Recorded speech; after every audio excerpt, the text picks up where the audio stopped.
Hello everyone, আসসালামু আলাইকুম। কেমন আছেন? অনেক দিন পর আজকে একটা ভিডিও বানানোর জন্য কিন্তু আমরা বাইরে এসেছি। আমাদের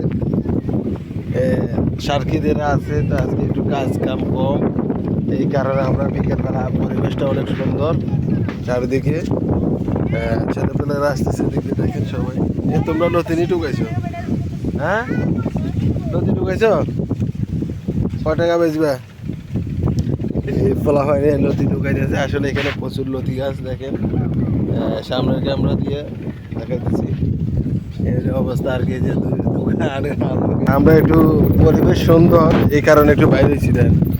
কত বিশাল একটা, এটা আমার নোয়াখালীর ভাষায় কয়, এটা ডুগি গান, দেশের ভাষায় মনে হয় এটা বিল কয় আর প্রচুর বাতাস কিন্তু গাছের দিকে রেলে কই দেয়, প্রচুর বাতাস এখানে।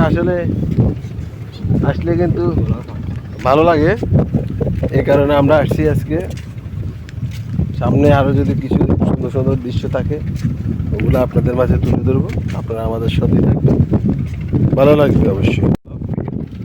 এখানে দেখতে পাচ্ছেন এক মুরব্বী চাচা বেয়াল থেকে মাছ ধরতেছে। আসলে মাছ কতগুলো পাইছে সেটা জানি না, তবে মাছ ধরতেছে। মাছ পাইছেন নি কাকু? দুই একটা নি পান, আর বেশি পান না? না, বড় মাছ আছে নি? বড় মাছ নাই, ছোটগুলাই না?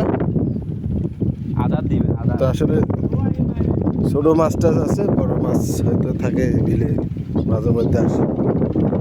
আর পরিবেশটা কিন্তু অনেক সুন্দর, বিশাল এক বিল, আর এই পাশে রাস্তা, আর এদিকে রাস্তা, প্রচুর সুন্দর একটা জায়গা। আর এই পাশে দেখেন অনেক বড় একটা বিল। আসলে এই পাশ থেকে যদি এই পাশে আমরা একটা বিলের দূরত্ব হিসাব করি, তাহলে প্রায় 30 কিলোমিটারের কাছাকাছি হয়ে যাবে।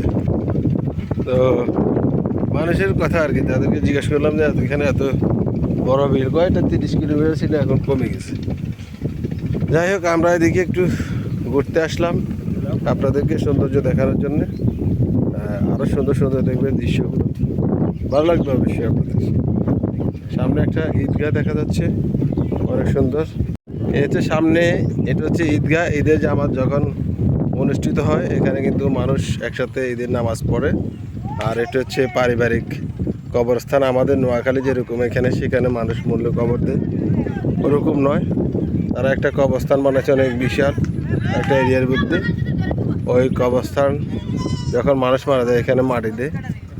আসলে এদিকে এসে পরিবেশটা খুবই ভালো লাগছে। হ্যাঁ, এদিকে তাকা, ওই দেখেন আমাদের কুমিল্লার ছেলেপেলেরা অসাধারণ। হ্যাঁ, এই যে এটা হচ্ছে আসলে পারিবারিক কবরস্থান। যখন মানুষ মারা যায়, এখানে কিন্তু ওনারা এনে মাটি দেয়। আমাদের নোয়াখালীর মতো কিন্তু ঘন ঘন এখানে কবর ওইখানে কবর ওরকম নাই। একটা স্থানে মানুষ মরলে কিন্তু এখানে কবর দেওয়া হয়।